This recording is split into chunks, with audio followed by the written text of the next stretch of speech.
What's going on, everybody? Anthony coming at you here with another video. Hope everyone is doing well. Coming at you today with a short and sweet video. Only got a couple things in, but definitely worth making a video for them. And I don't really have anything coming in. 22, 23, the Cup just came out, and I was very shocked to see the amount of Tage Thompson cards that are in the product. Yes, I know he's kind of a big deal now since when I first started collecting him when he was nobody. But he has 34 different cards in the product, which is quite a lot. I pretty much narrowed it down to between 5 and 10 cards that I would like, and right around that 5 mark where those are the cards that I really want to add to the collection. But other than that, there really hasn't been much stuff that I've been looking for. Stuff just hasn't been popping up. And yeah, so thought I'd make a short little video today. 3 different packages came in. And to be frankly honest, I'm not sure which to show first because they are all awesome. The first one being, this popped up on auction, and I haven't been a fan of the newer years of museum collection. It no longer feels like museum collection to me. I miss the days of when museum collection first came out, 2012. Still to this day, best design ever made for museum collection.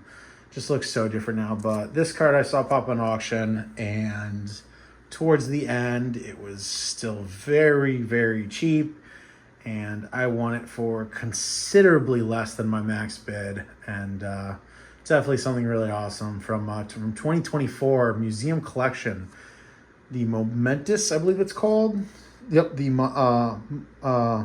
Momentous Materials Jumbo Patch Relic, 1 of 1, George Springer. Check out that beautiful logo patch. Got the whole beak and part of the head from the Blue Jays logo. That is disgusting. Pardon me, I have a bit of a sore throat. Shout out to Mio for helping with that sore throat right now. Moving along. I guess I'll show this one next. This is a trade, actually. I haven't done a trade in a long time. A few years back, I picked up, I want to say it was a little, right around the 2-year mark, I picked up a Patrice Bergeron patch autograph from Ultimate Collection. It was top 2, I would say, Patrice Bergerons that I was looking to add to my collection, and I was going to be happy with one of them. And I always had the thought that Patrice Bergeron stuff was extremely undervalued, especially when the market started increasing. Hockey didn't get super hit compared to other sports. There was an increase with guys like David Pastrnak, Sidney Crosby a little bit, and then guys like Ovechkin, McDavid, Gretzky, Lemieux. But for the most part, it didn't hit like other sports. And Patrice Bergeron, I always said, was so undervalued for the caliber of player he is. Well, fast forward a few years now, and obviously he retired last year, and his stuff exploded.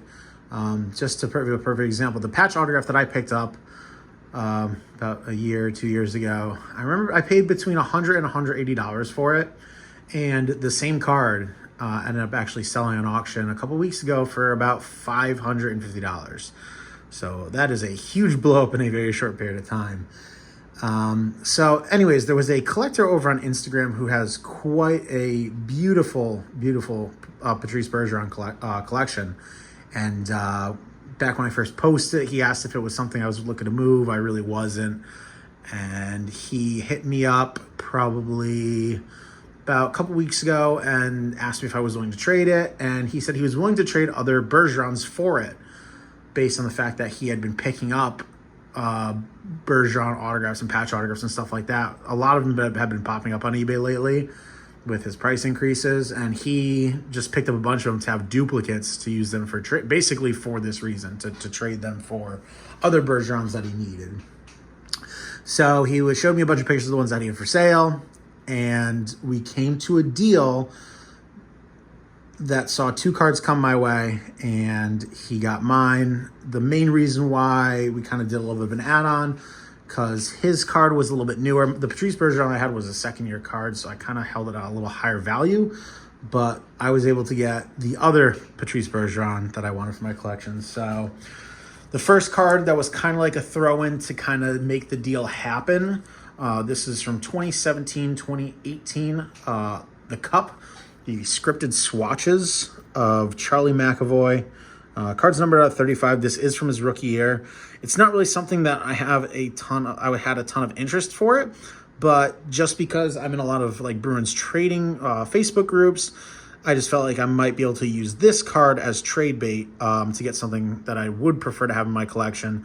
Just because it is from his rookie year, it's numbered to 35, and when I was trying to find a value on it, there's no sales of this card. I can't find it, so I'm pretty sure there's probably somebody out there that's going to want it. Either way, it is a nice card. But the main card in the trade, so like I said, when I was originally going for a Patrice Bergeron patch autograph for the collection, I narrowed it down between the Ultimate Collection Auto patch autograph from 0405 or this card. And this card is an absolute stunner, and I'm so happy I did it to collection. From 2007, 2008, The Cup, the limited logos patch autograph out of 50. So he showed me a bunch of pictures of different limited logos that he had available, and this was the one that I said, yep, that's the one. This is my favorite ever limited logos that they've ever done. The design and everything. Definitely one of the more sought after years for the limited logos as well. Just a beautiful, beautiful card. And a card that you don't see pop up very often, that's for sure. So that's awesome. And the last piece is actually a memorabilia piece. I was contacted by a member on Blowout Forums, and he said he had a piece that had basically been collecting dust in his closet, and he had nowhere to hang it. And instead of selling it, he just wanted to send it my way.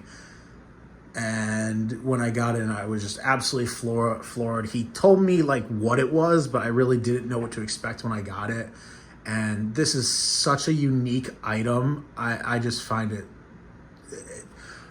you can't put a price on something like this. It's so unique, and I'm just going to stop rambling and just show it. So this was signed as a part of a fundraiser for Hurricane Harvey, which hit Texas back in 2017. A local artist did paintings, did 25 different paintings basically, and then had them signed by the player. So this is super cool. It's a 16 by 25 George Springer's, like I said, painting done by a local artist in Houston, and it is signed by Springer, and then Steiner went ahead and did the certification on it.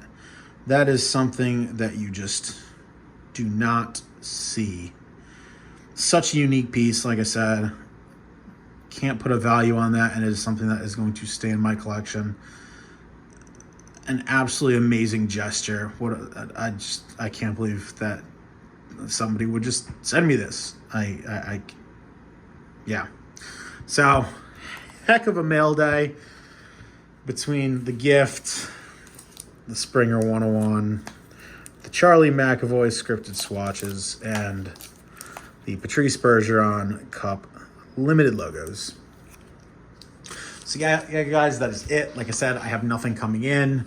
I do have some stuff on my watch list. Football season is in full swing. The Patriots absolutely shit the bed last night against the Jets. Going into the season, our defense was the thing I look most forward to, and our defense looked terrible. I hate to point out a few things Christian Gonzalez did wrong, but definitely had some questionable moments. Definitely looked like we missed Matt Judon. Jacoby Brissett got cooked. Why we put Drake May in with a minute left just to throw a couple passes and get sacked 3 times. And then with 15 seconds left, instead of giving an opportunity to throw for his first NFL touchdown on like the 10-yard line, they just let the clock run out. So it's going to be an interesting year for football. And I'm starting to trying to say that I'm thinking the Jets are probably going to take the AFC East if they keep playing like this. Obviously, everything that's going down in Miami right now, so unfortunate. And then Buffalo Bills, which is their new look. We'll see how the longevity lasts for them. But yeah, other than that, guys, hope everyone is doing well. Bruins preseason starts on Sunday, and I am looking forward to it. Hopefully, we see a Jeremy Swayman contract announced soon. But that is it, guys. Thank you all for not watching, and until next time.